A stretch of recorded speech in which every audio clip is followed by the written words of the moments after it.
ذمہ داران جمعیت و جماعت، ہم سب لوگ اللہ کے فضل و کرم سے ایک کار خیر کے لیے جمع ہوئے ہیں۔ وہ کار خیر ہے اللہ کے گھر کی بنیاد، اور پھر اس میں اللہ تعالیٰ کا ذکر و اذکار۔ الحمدللہ آج اس مسجد عبد الرحیم اہل حدیث میں قیور اہل حدیث میں پہلی نماز عصر ہم لوگ اللہ کے فضل و کرم سے ادا کیے ہیں۔ اللہ تعالیٰ سے دعا ہے کہ اللہ تعالیٰ ہم تمام لوگوں کے گناہوں کو معاف فرمائے، اس مسجد کو ہمیشہ آباد رہنے کی توفیق عطا فرمائے، اور جتنے بھی لوگ یہاں پر اس کار خیر میں حصہ لیے ہیں اللہ تعالیٰ ان کی محنتوں کو قبول فرمائے۔ آمین۔ معزز حاضرین، یہ وقت لمبی چوڑی تقریر کرنے کا تو نہیں ہے، پھر بھی کچھ باتیں افتتاحی موقع پر آپ لوگوں کے سامنے رکھتے ہوئے میں اپنی جگہ لوں گا۔ دنیا کے اندر سب سے بہترین جگہ مسجد ہے۔ اللہ کے رسول صلی اللہ علیہ وسلم نے فرمایا، روئے زمین پر سب سے بہترین جگہ اگر کوئی ہے تو وہ اللہ کا گھر ہے، مصلی ہے، مسجد ہے، اور سب سے بدترین جگہ کوئی ہے تو وہ بازار ہے جہاں شیطان اپنا جھنڈا گاڑتا ہے۔ تو ہم تمام لوگوں کو احساس کر لینا چاہیے کہ جس جگہ پر ہم لوگ بیٹھے ہیں اللہ کے رسول صلی اللہ علیہ وسلم کی نگاہ میں اور اللہ تعالیٰ کی نگاہ میں یہ سب سے بہترین جگہ ہے۔ اللہ تعالیٰ اپنے گھر کو شان عطا فرماتا ہے، اس لیے کہ جب کسی جگہ پر اللہ کا گھر قائم ہو جاتا ہے تو فرشتوں کے ساتھ اس کا رشتہ بن جاتا ہے۔ فرشتوں کا نزول، آنا جانا، یہ سلسلہ قائم رہتا ہے۔ اللہ کے رسول صلی اللہ علیہ وسلم نے ارشاد فرمایا، جب لوگ فجر کی نماز میں ہوتے ہیں اللہ کے فرشتے آسمان سے اترتے ہیں، اور جب نماز پڑھتے رہتے ہیں تو اللہ کے فرشتے آسمان کی طرف جاتے ہیں اور ایک فرشتے آتے ہیں۔ جو فرشتے آسمان کی طرف جاتے ہیں اللہ تعالیٰ ان سے پوچھتا ہے کہ میرے بندوں کو کن حالت میں چھوڑ کر آئے ہو؟ وہ فرشتے کہتے ہیں کہ اے اللہ، تیری نماز میں، تیری عبادت میں ہم نے چھوڑ کر آیا۔ اور اسی طریقے سے یہ سلسلہ عصر کے وقت میں بھی ہوتا ہے، اللہ کے فرشتے آتے ہیں، اللہ تعالیٰ ان سے پوچھتا ہے جب تم دنیا میں گئے تھے اس وقت میرے بندے کیا کر رہے تھے؟ اللہ تعالیٰ کو جواب دیتے ہیں وہ فرشتے کہ اے اللہ، ہم جب گئے تھے تو اس وقت تیرے بندے نماز پڑھ رہے تھے۔ ایسی کئی ایک چیزیں ہیں جن کو اللہ تبارک و تعالیٰ نے قرآن مجید میں اور اللہ کے رسول صلی اللہ علیہ وسلم نے حدیث میں اس بات سے تاکید فرمائی کہ فجر کی اور عصر کی نماز ہرگز نہ چھوڑے، فجر کی اور عصر کی نماز ہرگز نہ چھوڑے۔ آج فرشتے اس مسجد میں داخل ہوئے ہیں، جتنے لوگ ہم یہاں پر ہیں اللہ کے حضور وہاں پر جا کر جواب دیں گے، اور پھر یہ سلسلہ یہاں سے آج کی تاریخ سے سلسلہ شروع ہو جائے گا، کیونکہ یہ اللہ تعالیٰ کا مقدس گھر ہے، یہ اللہ تعالیٰ کی عبادت کا گھر ہے، یہاں پر اللہ کی بڑائی بیان ہوتی ہے، پانچوں وقت اللہ تبارک و تعالیٰ کا نام لیا جاتا ہے، توحید کی صدا بلند ہوتی ہے، شہادت کی صدا بلند ہوتی ہے، لوگوں کو اللہ کے نماز کی طرف بلایا جاتا ہے، لوگوں کو اللہ کے گھر کی طرف بلایا جاتا ہے۔ یہ ایک ایسا مقام ہے جس کی کوئی نظیر نہیں۔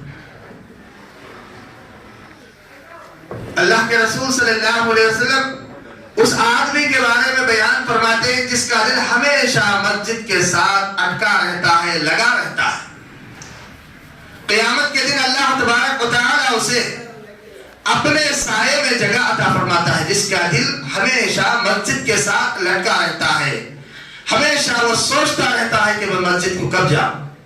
اس میں ان لوگوں کے لیے خوشخبری نہیں ہے جو آنکھ کھولتے ہی بازار میں جا کر بیٹھتے ہیں اور غپ شپ کرتے ہیں، ان لوگوں کے لیے خوشخبری نہیں ہے۔ میں نے پہلے ہی بتایا کہ اللہ کے رسول کی نگاہ میں سب سے بدترین جگہ کون سی ہے؟ وہ بازار ہے، اور اللہ تعالیٰ کی نظر میں بھی بازار ہے۔ بازار سے چھٹو اور مسجد کی طرف آؤ، یہ راحت کی جگہ ہے، عبادت کی جگہ ہے، ذکر و اذکار کی جگہ ہے، فرشتوں کے نزول ہونے کی جگہ ہے، ہمارے معاملات تصفیہ ہونے کی جگہ ہے، اور ہمارے لیے سکون اور راحت کی جگہ ہے۔ اور یہاں سے نکلنے والی صدا جو اذان کی شکل میں نکلتی ہے، اللہ کے رسول صلی اللہ علیہ وسلم نے ارشاد فرمایا جب نماز کا وقت ہو جائے تو اذان کہہ کر آدمی کو چاہیے کہ نماز پڑھے۔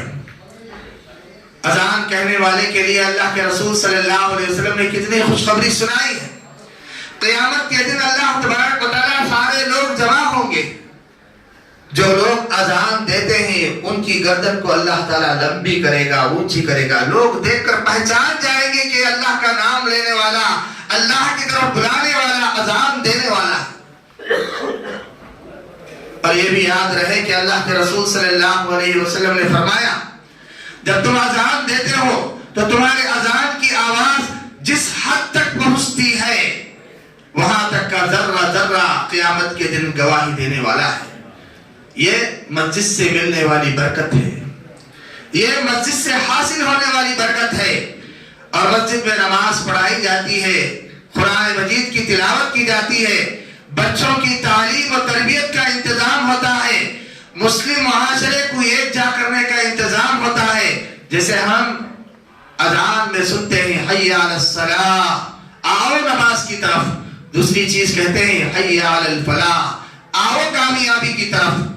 کامیابی صرف نماز ہی نہیں، مسجد کے اندر جو کارنامہ یا انجام دیے جاتے ہیں وہ سب کے سب اللہ کے لیے کیے جاتے ہیں، اور یہ خیر کے کام ہے، فلاح کے کام ہے۔ تو مسلمانوں کو چاہیے کہ مسجد کی حقیقت کو سمجھیں۔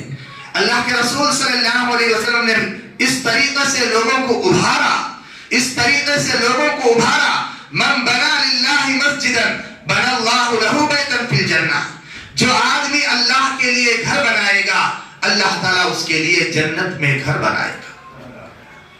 یہ مسجدیں دین اسلام کا شعار ہیں، یہ مسجدیں دین کو پھیلانے کا ایک ذریعہ ہے، یہ مسجدیں جہاں لوگوں کو جوڑ کر دین کی دعوت دینے کا ایک ذریعہ ہے۔ ہم نے بدقسمتی سے نماز پڑھنا چھوڑ دیا اور مسجدوں کو اپنی میٹنگوں کی جگہ بنا لیا، جس کے نتیجے میں جو برکات ہمیں حاصل ہونا ہے وہ حاصل نہیں ہوتی۔ اللہ کے رسول صلی اللہ علیہ وسلم کے زمانے میں دیکھیے، آپ صلی اللہ علیہ وسلم ہر کام مسجد سے تشکیل کرتے تھے۔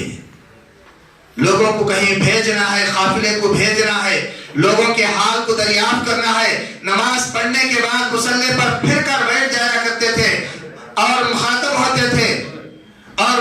ہوتے تھے مصلیوں سے، کیا تمہارا کوئی مسئلہ ہے؟ تو سارے کام مسجدوں سے ہوتے تھے۔ تو مسجد مسلمانوں کے لیے ایک بہت بڑی اور بہترین جگہ۔ یہاں پر ایک شک کا میں ازالہ کرتے ہوئے چلو، عام طور پر لوگ بڑے خوف زدہ ہوتے ہیں، ڈرتے ہیں کہ کہیں مسجد ہمارے بغل میں نہ آ جائے، کہیں مسجد ہمارے بازو میں، ہمارے پڑوس میں نہ آ جائے۔ ذرا مجھے یہ تو بتاؤ، اللہ کے لیے کس کا دل بند ہے؟ اللہ تعالیٰ کے لیے کس کا دل بند ہے؟ آپ سبھی جانتے ہیں، کوئی بڑا آدمی ہوتا ہے، اس کے کام کرنے کے لیے آدمی لڑ پڑتے ہیں، سبقت کرتے ہیں، میں کروں گا۔ جب اللہ تعالیٰ کی بات آتی ہے تو لوگ اپنے دل کو سکوڑ لیتے ہیں، اس لیے کہ ہمارے محلے میں اللہ کا گھر نہیں چاہیے، ہمارے محلے میں اللہ کا گھر نہیں چاہیے، اللہ کے گھر کا سایہ بھی نہیں پڑنا چاہیے، اللہ کے گھر کی آواز بھی ہمارے گھروں میں نہیں آنی چاہیے۔